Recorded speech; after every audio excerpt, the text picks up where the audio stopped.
Hello guys, I am Saksham and welcome to my channel companions है। आज के इस वीडियो में मैं जो लास्ट वीडियो में आप एंड किया था कि कैट का रेलेवेंस जो कम होता जा रहा है इंडिया में, आज उसी के ऊपर कंटिन्यू करूँगा।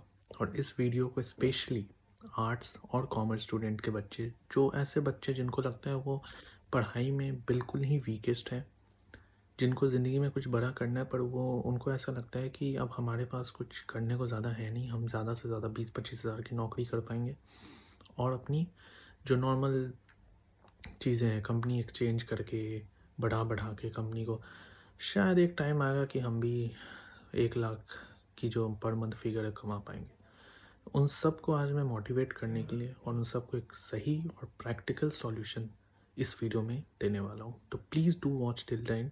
आपको इस वीडियो से बहुत कुछ मिलेगा। So welcome to my channel companion side. तो गाइस, पिछले वीडियो में मैंने आपको बताया था किस तरीके से कैट का रेलिवेंस अब इंडिया में कम होता जा रहा है, जिसके कारण कैट की जो डिफ़िकल्टी है उसके कारण उसका रेलिवेंस अब उन बच्चों पे कम हो रहा है जो कि जिनकी कॉन्स की बैकग्राउंड वीक है, जो पढ़ाई में इतने अच्छे नहीं थे, specially when it comes to quants section. शायद कैट इंजीनियर्स लोगों को ज़्यादा प्रेफर कर रहा है, उनको ज़्यादा मद्देनज़र रखते हुए और अपने कॉलेज में लाना चाहता है as compared to non engineers. तो आज मैं उन्हीं नॉन इंजीनियर्स को मोटिवेट करने और उन्हीं को एक प्रैक्टिकल सॉल्यूशन देने आया हूँ, ताकि उनको ये ना लगे कि अब हमारे पास कुछ सॉल्यूशन ही नहीं है। तो गाइस, जितने भी आर्ट्स के बच्चे हो या कॉमर्स के बच्चे हो या जो नॉन मैथ्स बैकग्राउंड से हो, तुम सबको कैट देना चाहिए और कैट का प्रिपरेशन करना ही चाहिए। और अब आप बोलोगे कि आपने लास्ट वीडियो में बोला था ये वो, मैं आज इसलिए बोल रहा हूँ।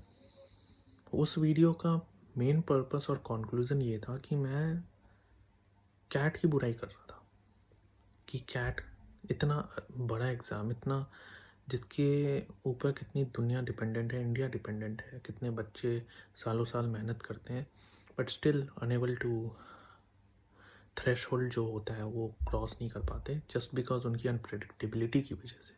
बट मेरा वो इंटेंशन नहीं था कि आप बिल्कुल एग्ज़ाम से ही छोड़ दो या एग्ज़ाम पे ही फोकस मत करो, ये बिल्कुल मेरा इंटेंशन नहीं है।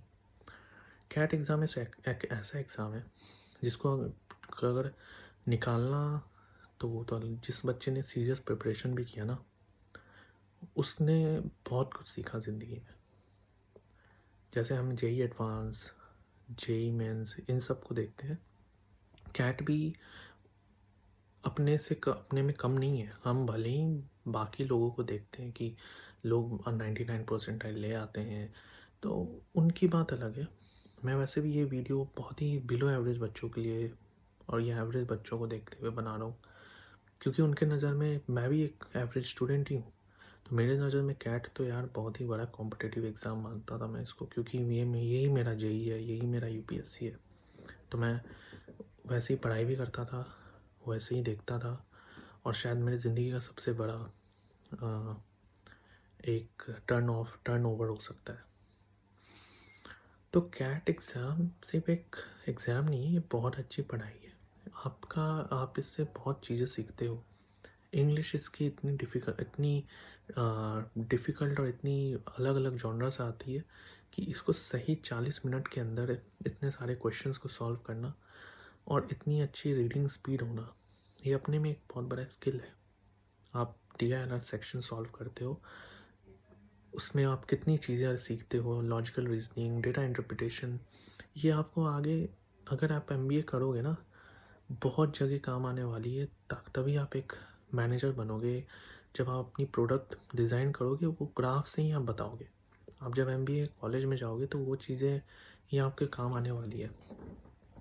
कैट का एग्ज़ाम बना भी इसीलिए ताकि जो बच्चे अभी से अपने आप को उस तरीके का बना ले, ताकि वो MBA कॉलेज में उनको दिक्कत ना हो। इसका जो कौन सेक्शन है वो तो आपको ज़िंदगी भर हेल्प करेगा, क्योंकि कौन एक ऐसा सेक्शन है और कैट जिसका लेवल है कौन्स का, वो एक एक बहुत ही अच्छा बेस क्रिएट करेगा आपके लिए। आप आने वाले बहुत जगहों पे कॉन्स की जो नॉलेज है वो बहुत हेल्प करेगी आपके लिए। अब ये अपनी एकेडमिक जर्नी देखना स्टार्ट करेंगे कि यार मेरे तो 666 है, 555 है। अब मैं प्रिपरेशन करूं कि ना करूं, मैं क्या टाइम वेस्ट कर रहा हूं, ये बहुत चीज़ें उनके दिमाग में आती है, क्योंकि वो जो जर्नी होती है वो इतनी आसान नहीं होती, स्पेशली इन बच्चों के लिए जिन्होंने आज तक ऐसा कुछ भी लाइफ में बड़ा नहीं किया और वो अचानक से इतने बड़े जंग में आ चुके हैं। तो मैं आप सबको बता दूं कि ये जंग कोई छोटा मोटा जंग नहीं है। अगर आपने इसको सीरियसली, इस जंग को लड़ाई खेला, तो आपकी ज़िंदगी बहुत ही अच्छी होने वाली है। भले ही ये जंग में आप हारो या जीतो, फ़र्क नहीं पड़ता, बट अगर आपने अपना बेस्ट दिया तो इस ज़िंदगी भर आपको जीत के रहोगे, क्योंकि बहुत से बच्चे पहले ही गिव अप कर देते हैं। तो आप ऐसे बच्चे हो जिसमें वो दम है, उसकी माइंड सेट इतनी स्ट्रांग है। हम इतने बड़े कंट्री में रहते हैं, लोग इतना एमबीए करते हैं, टियर 3 टियर 4 कॉलेजेस में भी बच्चे कम नहीं आते, बड़े बड़े आते हैं, पर उन्होंने कभी कैट को सीरियसली लिया ही नहीं। वो पहले ही जंग के मैदान से भाग चुके हैं। अगर आप जंग के मैदान में हो तो इसका मतलब ये है कि आप में वो पावर है, वो विल है, वो डिटर्मिनेशन है, तभी आप इस बड़े एग्ज़ाम के लिए उतरे हो।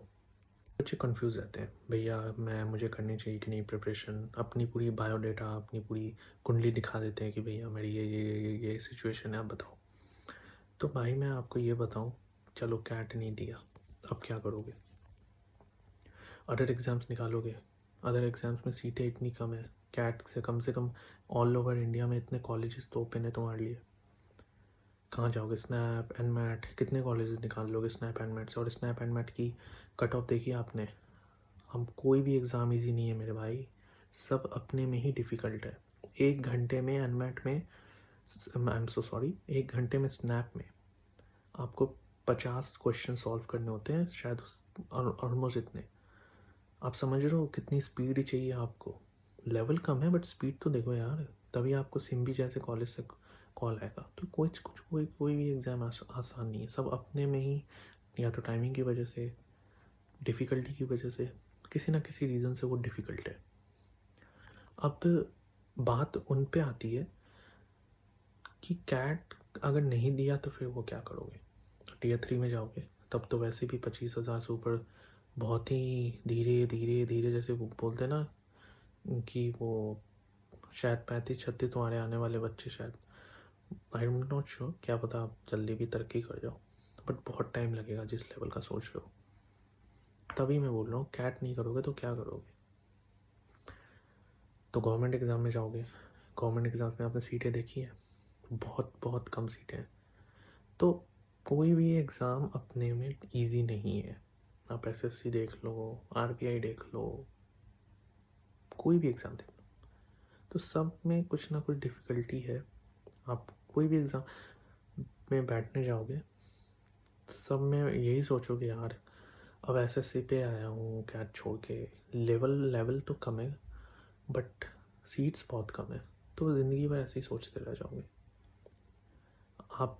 फिर आप कभी लड़ नहीं पाओगे, फिर आप हर चीज़ों में पीछे देखोगे, निकलना चाहोगे, वो आप इल्यूज़न क्रिएट कर रहे हो कि बस बस बस उम्मीद में हो कि कुछ ना कुछ हो जाए, तो वो उम्मीद कभी काम नहीं आएगी।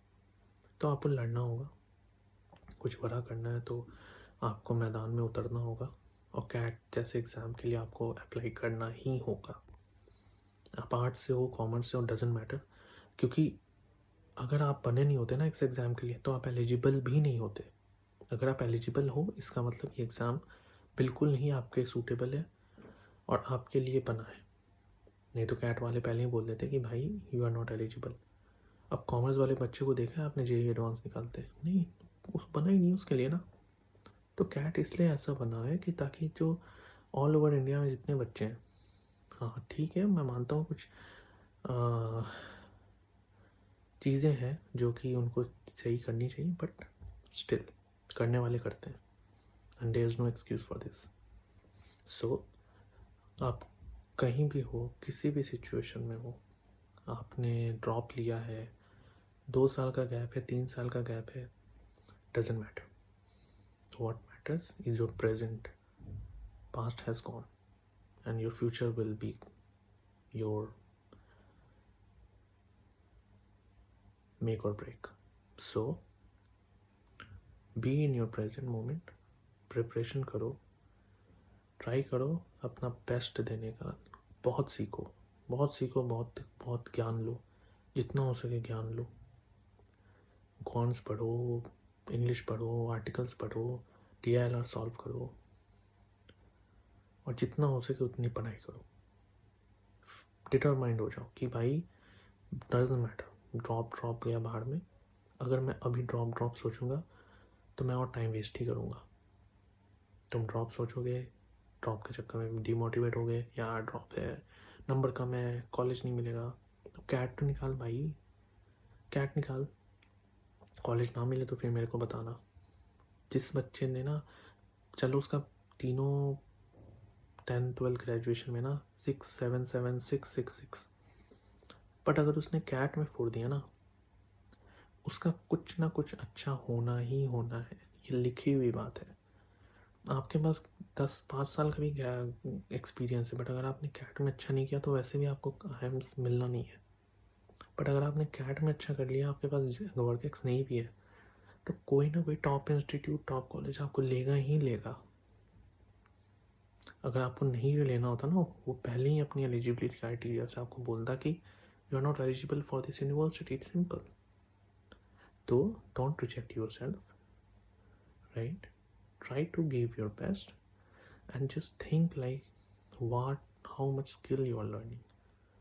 इतनी अच्छी स्किल्स आपको सीखने को मिल रही है, इतना नॉलेज ले रहे हो आप अपने पढ़ाई से, अपने एजुकेशन से, कितने बच्चों को आप पीछे छोड़ के यहाँ पे आए हो। तो motivate yourself, be discipline, be determined, and at the end of the day everything will be all right.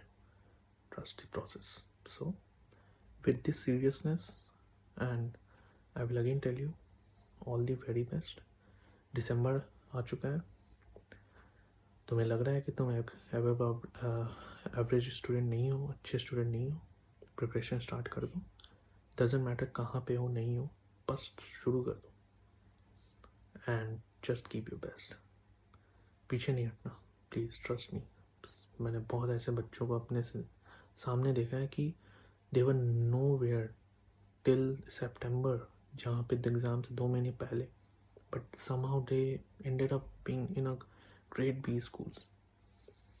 Cat की प्रिपरेशन करोगे ना भाई अच्छे से दिल लगा के, तुम्हारी बाकी एग्जाम्स की प्रिपरेशन ना ऑटोमेटिक होती रहेगी, जो ऑटो जनरेटेड। बट कैट से पीछे हट जाओगे ना तो बाकी एग्जाम्स तो फिर भूल ही जाओ। और कैट से फ़ायदा ये भी है कि तुम्हें गवर्नमेंट एग्ज़ाम भी तुम्हें बहुत ईजी लगने लगेगी। So focus on CAT preparation, and if you have any doubt, any query, do ask me in the comment section. So that's it for today. If you like my video, do like, subscribe and share. Thank you so much.